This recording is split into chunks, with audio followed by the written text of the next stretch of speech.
इसलिए प्रियो, ये बहुत ज़रूरी है कि हम जानें कि परमेश्वर चाहता है कि हमारा चाल चलन बदले। जब आपने यीशु मसीह के विषय में सुना है कि वो आपके पापों के लिए क्रूस पर मारे गए, हमारे दुख उठाया, कोड़े खाए, तब आपका मन बदलना चाहिए। यदि आपका मन बदला है तो आपका चाल चलन बदलना चाहिए। आपका चाल चलन बदलेगा तो आप परमेश्वर की सिद्ध भली भावती इच्छा को प्राप्त करेंगे और ये आपको अद्भुत बनाएगा, सामर्थ्य बनाएगा और एक आशीषित व्यक्ति में बदल देगा। And you will be fruitful. Hallelujah, you will be fruitful. इसलिए हमें किस प्रकार का जीवन जीना है? If you read the book of Philippians chapter 4 verse 8, फिलिपी 4 अध्याय 8 पद में लिखा है, निदान हे भाइयों, जो बातें सत्य हैं, जो बातें आदरणीय हैं, जो बातें उचित हैं, जो बातें पवित्र हैं, जो बातें सुहावनी हैं, जो बातें मन भावनी हैं, निदान जो सद्गुण और प्रशंसा की बातें हैं, उन्हीं पर ध्यान लगाया करो। कैसे आपका कैरेक्टर, आपका आचरण, आपका कंडक्ट इफेक्टिव होगा? जब आप सत्य बातों पे ध्यान देंगे, अर्थात जो बातें सत्य है। सत्य कौन है? कई लोग सीरियल्स देखते हैं, मूवीज देखते हैं, थिएटर देखते हैं और कहते हैं ये सत्य घटना पर आधारित है।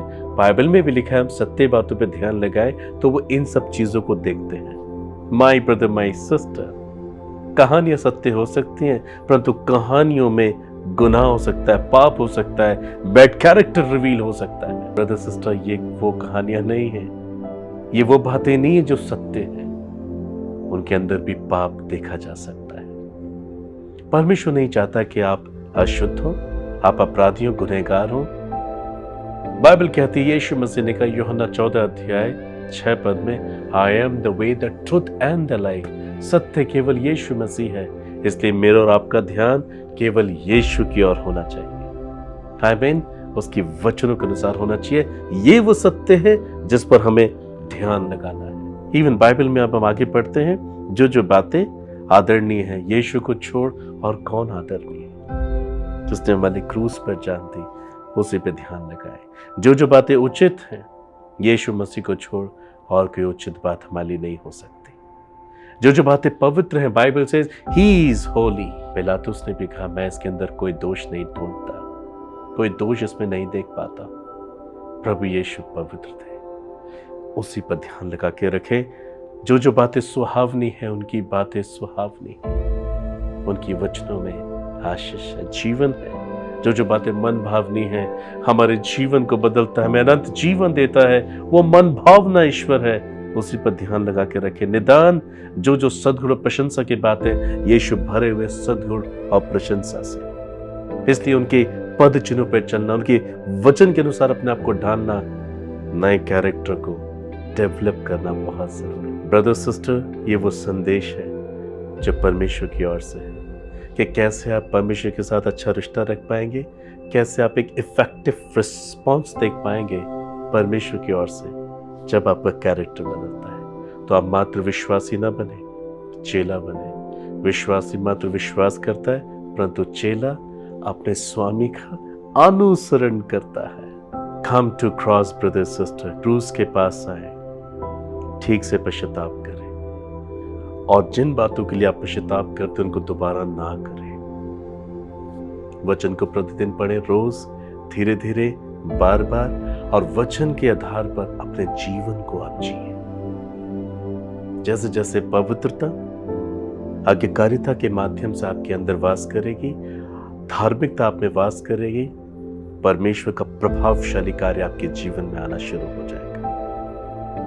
आप रोज प्रभु से मिल पाएंगे, उनकी आवाज आप तक पहुंचेगी।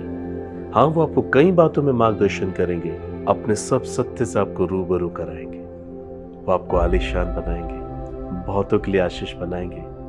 आपकी समस्त चिंताओं का निवारण हो जाएगा। आप अपने जीवन के हर एक कलेश पर जयवंत हो जाएंगे। आप एक अद्भुत व्यक्ति में बदल जाएंगे। आप सबके लिए आदर्श हो जाएंगे। हालेलुया। आइए हम प्रार्थना करें कि एक अद्भुत स्वभाव और एक अद्भुत आचरण आज आपके जीवन में परमेश्वर आने दे। जब आज आप प्रभु के पास आते हैं, सच्चे दिल से पश्चाताप करते हैं, your effective prayer is depend on your conduct. on your character, and God desire to give you a good character. Come to God. Come to Jesus. He'll make you somebody special. आइए प्रार्थना करें। स्वर्गीय पिता, आज जो संदेश मेरे प्रिय भाई बहनों ने सुना है, और आप जितने भी लोग इस संदेश को देखकर मेरे साथ प्रार्थनाएं कर रहे हैं, मैं उनके लिए प्रार्थना करता हूँ, और उनके लिए भी जो अपने घरों में, बिस्तर में, हॉस्पिटल में बीमार हैं प्रभु, और आज इस संदेश को देख रहे हैं और इस प्रार्थना में मेरे साथ जुड़ गए हैं, मैं उन सबको आपके हाथों में सौंपता हूँ।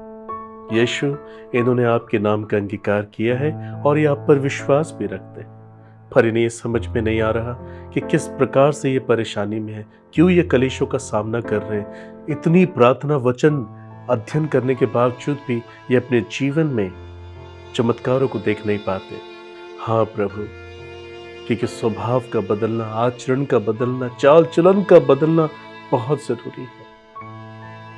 आपके वचन में लिखा है कि तू तो उन्हीं से मिलता है जो धर्म के काम हर्ष के साथ करते हैं। आज हे पिता, संदेश के द्वारा आपने इनके हृदय को छू लिया है। इनके जाने अनजाने में किए गए सभी पापों को क्षमा करें। यीशु प्रभु, अपने खून से आप इन्हें धोके शुद्ध करें। आज ही आप इन्हें एक नया मन, नया हृदय और नई आत्मा दें। आपके वचन को पढ़ने के लिए आप इन्हें बोझ दें। आपके वचनों को समझने के लिए आप इन्हें अपनी बुद्धि दें। आप इन्हें अपनी समझ दें। आप इन्हें अपना अनुग्रह दें। वचन के अनुसार जीवन जीने के लिए आप इनकी सहायता करें। आप इन्हें अपने साथ एक मन, एक चित्त करें। अपने व्यक्तिगत, पारिवारिक, सामाजिक, आर्थिक, सेवकाई के जीवन में एक अच्छे चाल चलन वाले व्यक्ति दिख सके, एक प्रभावशाली स्वभाव इनका हो सके। आप इन्हें बदल दीजिए। Make them happy, make them Holi, make them righteous Jesus, and use them for your glory, for your kingdom. आज अपने जीवन में जितनी भी बातों में, जितने भी हालातों में ये स्ट्रगल कर रहे हैं, हो सकता है प्रभु ये शारीरिक रीति से बहुत दुर्बल हो चुके हैं, बहुत बीमार हो चुके हैं, बहुत दवाइयां खा रहे हैं, बार बार हॉस्पिटल में प्रभु ये एडमिट रहते हैं। और आज इस संदेश को सुनकर इनके चाल चलन में परिवर्तन आ जाए और ये आजाद हो जाए प्रभु अपने हर एक स्ट्रगल से। इनके शरीर में, आत्मा में, मानसिकता में जितनी भी बीमारी है प्रभु यीशु के नाम से मैं डांटता हूं, दूर हो जाए। यीशु प्रभु आप इनको चंगा करें, आप इनको स्वस्थ जीवन की आशीष दें। प्रभु आपके वचन के अनुसार जीवन को जीने के लिए आप इन्हें अनुग्रह दें, और इनके जीवन के हर एक क्षेत्र में मैं चमत्कारों की घोषणा करता हूं, आशीष की घोषणा करता हूं। आप इन्हें अपनी सुरक्षा दें। हर एक पापमय स्वभाव, पापमय इच्छाएं, लालसाएं, पाप की इच्छाएं, मजर, लालसा सब यीशु के नाम से दूर हो जाए। You make them clean person. आप इन्हें एक साफ व्यक्ति में बदल दें। आप इनमें राज्य करें, आप इनके हृदय में आए, इनमें वास करें, इन्हें अपने जैसा बनाएं। ओ प्रभु आप इन्हें आशीष दें। Please touch them Lord and fill them with the Holy Spirit। आपके पवित्र आत्मा से आपकी संतानें भर जाएं, आत्मा से भरकर ये फ्रूटफुल हो पिता। अपने स्वभाव से आप इन्हें भर दे। इनके पाप में स्वभाव को मैं क्रूस पर कीलों से जड़ देता हूं यीशु मसीह के नाम से। Please change them and deliver them from all their evil habits and evil nature. Make them clean person. Do great miracles in their life. आप इन्हें नया व्यक्ति बना दे, इनके चाल चलन को बदल दे। और प्रभु जब ये आपसे प्रार्थना करे, वचन पढ़े, या आपकी सिद्ध इच्छा को जान सके। You take care of them. Bless your children and bless everyone. धन्यवाद पिता, अपने प्रार्थना को सुना। आदर भी मैं आपको देता हूँ, यीशु मसीह के नाम से मांगता हूँ, आमीन। Brother, sister, I know you are blessed. God bless you.